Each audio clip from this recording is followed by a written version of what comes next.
Então,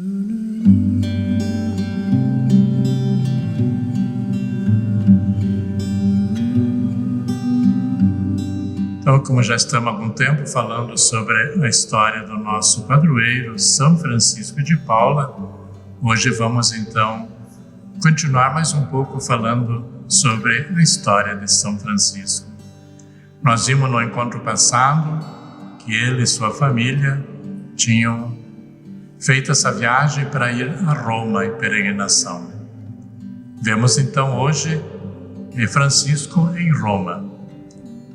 Ele chega em Roma e fica perplexo por tudo as belezas que ele vê diante dele, onde que vê tantas maravilhas realmente ele vê ali.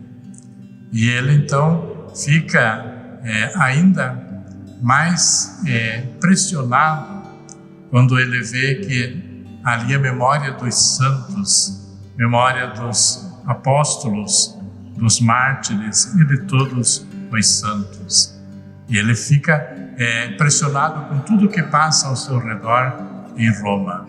E ainda mais quando ele vê realmente um pouco da história, digamos, da memória desses grandes santos, que foi primeiro então ele falando sobre os apóstolos, sobre os mártires e todos os santos.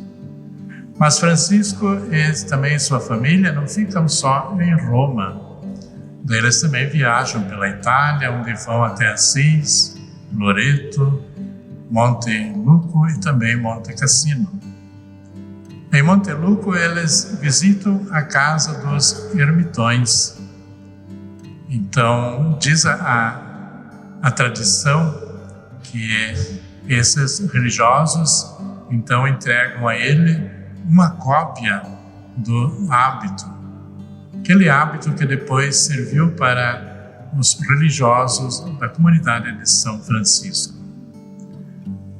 Terminando essa viagem onde eles estavam lá, ele começa então a retomar o retorno para voltar para Paula. Mas nesse meio de tempo, Francisco fica fascinado com tudo aquilo, com as belezas naturais, e ele vê isso já vendo que está predizendo alguma coisa das belezas do céu. E ele cada vez começa a ficar mais entusiasmado com aquilo que ele vê, a vida dos santos, dos religiosos, dos eremitas.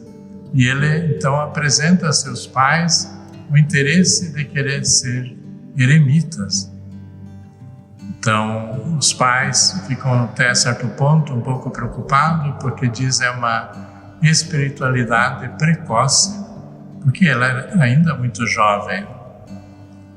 Mas Francisco sente aquele ardor realmente de estar cada vez mais perto de Deus. E ele vê que as coisas assim estão acontecendo, e ele percebe que ele tem que fazer alguma coisa a mais. E nós vemos então ainda que a graça de Deus, quando entra numa alma escolhida, nem mesmo há uma explicação humana para que isso aconteça. Então, realmente, é uma graça de Deus que Francisco recebe, e ele vê que ele precisa sair de casa, precisa seguir um caminho.